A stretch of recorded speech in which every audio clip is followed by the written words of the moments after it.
3-0 win against Bath. What are your thoughts? Pleased to a certain extent. Look, we played some really good attacking football in that first half and got our goals, but we were a little bit open as a team, I felt.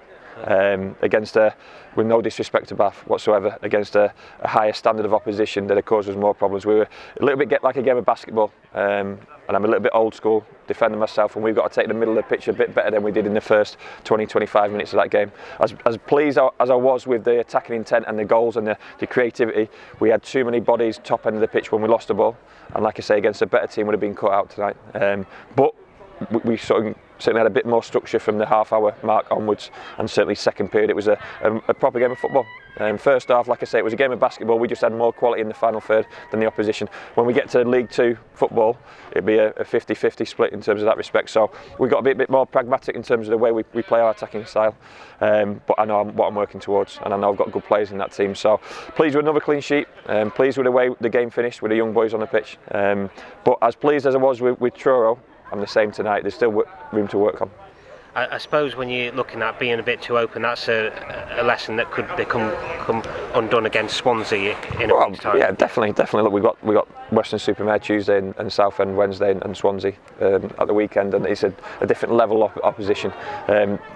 Players of better quality will hurt the space and hurt the team when there's space on the pitch. So we've got to be a little bit more mindful of that. I want bodies high up the pitch, and I want attacking players in dangerous areas, but I also want them to recover towards the centre of the pitch and get a little bit closer together. And what we did for the first 20 minutes, it was a minor detail, but when you're scoring goals and you're almost getting carried away with the way you're playing, and then you start playing a little bit not off script, but you think you're going to score every single opportunity. And we've got to do the numbers, do the numbers on a football pitch, and we certainly did that from half hour onwards. And it was a bit more of a realistic game, to be honest with you. So as pleased as I am scoring 3 goals, it sounds strange, but I was as pleased with a 0-0 result against Truro last week. Talking about the quality in the final third, one person who really impressed in that manner was Ryan Bowman today with his overhead kick, but obviously the first goal as well. Well, I'm not sure he's renowned for his silky skills, but it was a good finish. He's took his goals well so far pre-season, probably carried on from where he left off towards the end of last season. When a goal scorer is in form, those goals go in. I want him to be a battering ram. I want him to create space. I want him to be a wrecking ball who's going to create space for the likes of Nicky Josie, Lee Martin and Jake and Nicky Law and Randell and Holmesy. They were good players who were working space. So he's got to know what he is. He's not going to be too skillful or too cute with it. So we've got to keep him grounded in terms of the way he started pre-season. But look, he's obviously in a good vein of form, and hopefully that'll continue. It was the first chance for the City fans to get a look at Nicky Josie as well. What did you make of his 45 minutes? He was bright, looked to fret, looked lively. You can see the beginning of a partnership, hopefully, in terms of himself and Ryan, or himself and a physical presence alongside him. He's got good quality and he's a good finisher. Like I say, we've got to get the ball in the right place for him to create and to score goals and be around the 18-yard box, because that's where I'll get the most value out of him. But he's got to be responsible, like he was for the majority of that game. He was responsible out of possession. It was right to give him 45 minutes tonight. He's been with us now 2 weeks, so at the end of 2 weeks you're ready for that 45 minutes, and Woody the same. So reasons to be cheerful in terms of that. Alex Fisher's had a slight strain, so he's not far away, and hopefully he'll get game time next week. The only person I'm missing at the moment is Lee Holmes, really, and hopefully that issue or injury is not too serious. I've just said that's the end of a 3-week block. Now we've got another 3-week block, and at the end of that is obviously the Macclesfield game. So we're building and building. We've got 3 games next week. I just said to the players, this is the last weekend off for the best part of 10 or 11 months.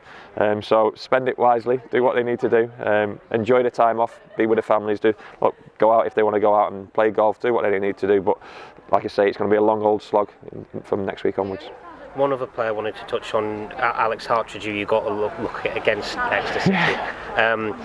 Obviously he's joining a very competitive team in the National League South in Bath as well, and a good setup here to league games too. Definitely. Look, there's a reason why we've sent him to Bath. We believe Bath City do it the right way, certainly with the manager and the structure they've got at the moment. They're trying to do things the right way. They've got a good approach, and certainly a good approach to young players in terms of their development.